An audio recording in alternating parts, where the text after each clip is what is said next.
Енемнің ақылын тыңдап, отбасымды сақтап қалдым. Осыдан 3 жыл бұрын күйеуімнің басқа әйелге көңілі ауып, мені балаларын тастап кетті. Қатты күйзеліске түстім. Өзім үшін емес, балаларым үшін, олардың болашағын ойлап қиналдым. Балаларды аяққа тұрғызу, оларды оқытып, киіндіріп, қатарынан кем етпей өсіру қолымнан келеді. Алайда әке мейіріміне бөлей алмаймын ғой. Балабақшадан әкем алып кетсе екен деген армандарына жеткізе алмаймын ғой. Осындай түпсіз терең ой өзегімді өртеп, жанымды жеді. Сағымның сынып, жанымның құлазып жатқанын балапандарыма қанша білдірмеуге тырыссам да, бала жүрек сезеді. Жатын бөлмеде жабырқап отырсам, 7 жасар ұлым жаныма келіп, бетімнен сүйіп, көзімдегі жасты сүртеді. Анашым, жыламаңыз, бәрі жақсы болады. Әкем өз қатесін түсініп, бізге оралады. Оған да бізге де уақыт керек. Әкем келген кезде біздің мықты болғанымызды көру керек. Сіз уайымдамаңыз, әйтпесе қартайып кетесіз.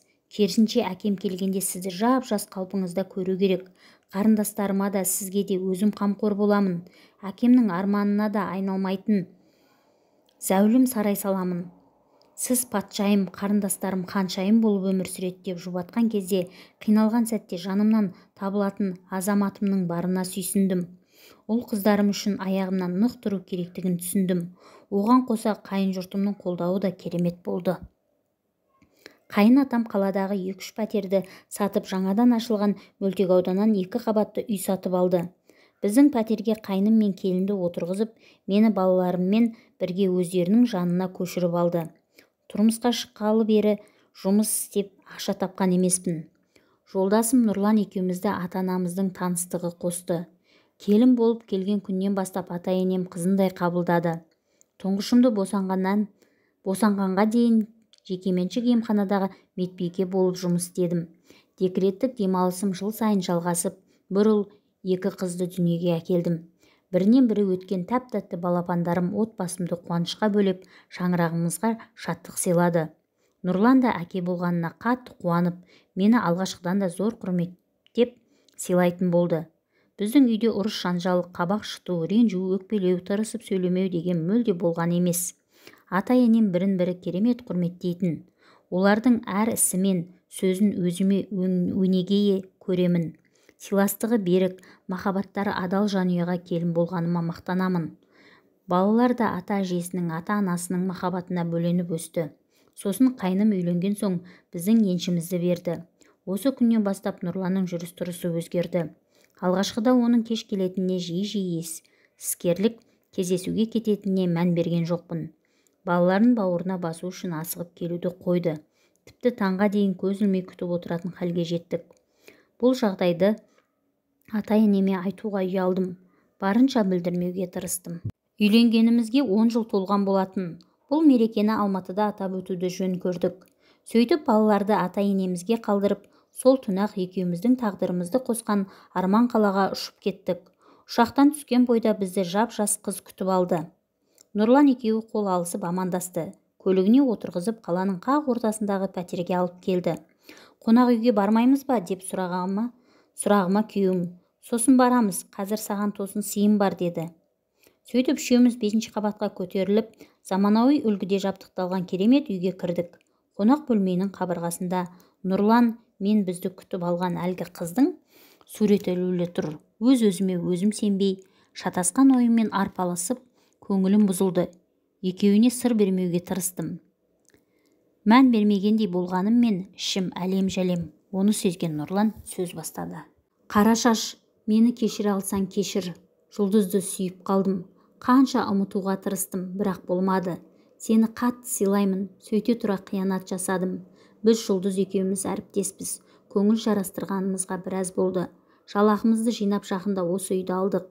Енді жұмысымызды Алматыдағы бөлімшеге ауыстырып, осында тұрақтап қалсақ па деп отырмыз. Болған жайдың бәрін ата-анама сосын айтамын. Алдымен сенің алдыңнан өткім келді. Бірге тұрған 10 жылдың ішінде сенің артық қылығың мен мінезіңді көрген жоқпын. Қай кезде де мені сыйладың, құрметтедің. Сенімен ажырасқым келмейді, ортада бала бар. Сені қимаймын да. Бірақ махаббатымсыз өмір сүру тіпті қиын болып кетті. Жұлдызды бір сәт көрмесем тұншығып қиналып кетемін. Маған рұқсат бер. махаббатыммен бірге болайын. Қаласаң ажыраспаймыз, бірінші әйелім болып тұра бересің. Балалардың барлық шығынын өзімнің мойныма аламын. Тіпті балаларға, үйдегілерге білдірмей-ақ қоямыз, деді. Бұл сөздерді естіген кезде ұрыс-жанжал шығаруға шамам келген жоқ. Жүрегі өзгені қалап тұрса, мен не істей аламын? Үнсіз ғана сыртқа шықтым. Бірінші кезіккен көлікке отырып, алдын ала бұрын жасап қойған қонақ үйге келдім. Бөлмеге жайғасып алған соң Нұрланға қоңырау соғып, кешкі асқа шақырдым.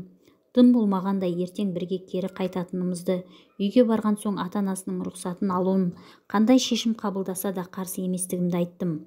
Келіскеніміздей таңертең Шымкентке келіп, болған жайды ата-анасына айтты. Олар мені ғана келіні ретінде танитынын айтып, ақ батасын бермеді. Нұрлан да әкесінің сөзіне тоқтағандай кейіп танытып, үйге қайттық.